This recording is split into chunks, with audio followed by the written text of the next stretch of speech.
اور اللہ نے بنی اسرائیل سے اقرار لیا تھا اور ان میں ہم نے 12 سردار مقرر کیے تھے، اور اللہ نے فرمایا کہ میں تمہارے ساتھ ہوں اگر تم نماز پڑھتے اور زکوٰۃ دیتے رہو گے اور میرے پیغمبروں پر ایمان رکھو گے اور ان کی مدد کرتے رہو گے اور اللہ کو قرض حسن دو گے تو میں تم سے تمہارے گناہ دور کر دوں گا اور تم کو بہشتوں میں داخل کروں گا جن کے نیچے نہریں بہ رہی ہیں۔ پھر جس نے اس کے بعد تم میں سے کفر کیا تو وہ سیدھے رستے سے بھٹک گیا۔ بس ان لوگوں کے عہد توڑ دینے کے سبب ہم نے ان پر لعنت کی اور ان کے دلوں کو سخت کر دیا۔ یہ لوگ کلمات کتاب کو اپنے مقامات سے بدل دیتے ہیں اور جن باتوں کی ان کو نصیحت کی گئی تھی ان کا بھی ایک حصہ فراموش کر بیٹھے، اور تھوڑے آدمیوں کے سوا ہمیشہ تم ان کی ایک نہ ایک خیانت کی خبر پاتے رہتے ہو، سو انہیں معاف رکھو اور ان سے درگزر کرو۔ اللہ احسان کرنے والوں کو لوگوں اپنے پروردگار سے عاجزی سے اور چپکے چپکے دعائیں مانگا کرو، وہ حد سے بڑھنے والوں کو دوست نہیں رکھتا،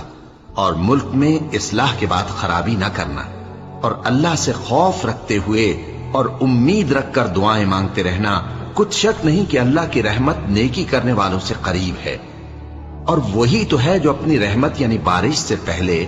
ہواؤں کو خوشخبری بنا کر بھیجتا ہے، یہاں تک کہ جب وہ بھاری بھاری بادلوں کو اٹھا لاتی ہے تو ہم اس کو ایک مری ہوئی بستی کی طرف ہانک دیتے ہیں، پھر بادل سے بارش برساتے ہیں، پھر بارش سے ہر طرح کے پھل پیدا کرتے ہیں۔ اسی طرح ہم مردوں کو زمین سے زندہ کر کے باہر نکالیں گے۔ یہ آیات اس لیے بیان کی جاتی ہیں تاکہ تم نصیحت حاصل کرو، اور جو میری نصیحت سے منہ پھیرے گا اس کی زندگی تنگ ہو جائے گی، اور قیامت کو ہم اسے اندھا کر کے اٹھائیں گے۔ وہ کہے گا کہ میرے پروردگار، تو نے مجھے اندھا کر کے کیوں اٹھایا؟ میں تو دیکھتا بھالتا تھا۔ اللہ فرمائے گا کہ ایسا ہی چاہیے تھا، تیرے پاس ہماری آیتیں آئیں تو نے ان کو بھلا دیا، اسی طرح آج ہم تجھ کو بھلا دیں گے۔ یہ پہلے بھی طالب فساد رہے ہیں اور بہت سی باتوں میں تمہارے لیے الٹ پھیر کرتے رہے ہیں، یہاں تک کہ حق آ پہنچا اور اللہ کا حکم غالب ہوا، اور وہ برا مانتے ہی رہ گئے۔ اور ان میں کوئی ایسا بھی ہے جو کہتا ہے کہ مجھے تو اجازت ہی دیجئے اور آفت میں نہ ڈالیے۔ دیکھو یہ آفت میں پڑ گئے ہیں اور دوزخ سب کافروں کو گھیرے ہوئے ہے۔ اے پیغمبر، اگر تم کو آسائش حاصل ہوتی ہے تو ان کو بری لگتی ہے، اور اگر تم پر کوئی مشکل آ پڑتی ہے تو کہتے ہیں کہ ہم نے اپنا کام پہلے ہی درست کر لیا تھا، اور خوشیاں مناتے لوٹ جاتے ہیں۔ کہہ دو کہ ہم کو کوئی مصیبت نہیں پہنچ سکتی بجز اس کے جو اللہ نے ہمارے لیے لکھ دی ہو،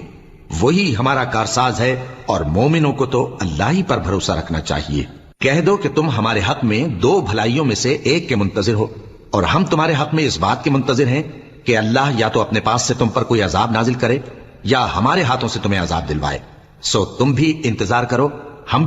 ہم نے انسان کو، جسے اس کی ماں تکلیف پر تکلیف سہ کر پیٹ میں اٹھائے رکھتی ہے، پھر اس کو دودھ پلاتی ہے، اور آخر کار 2 برس میں اس کا دودھ چھڑانا ہوتا ہے، میں نے تاکید کی ہے کہ میرا بھی شکر کرتا رہے اور اپنے ماں باپ کا بھی، کہ تم کو میری ہی طرف لوٹ کر آنا ہے۔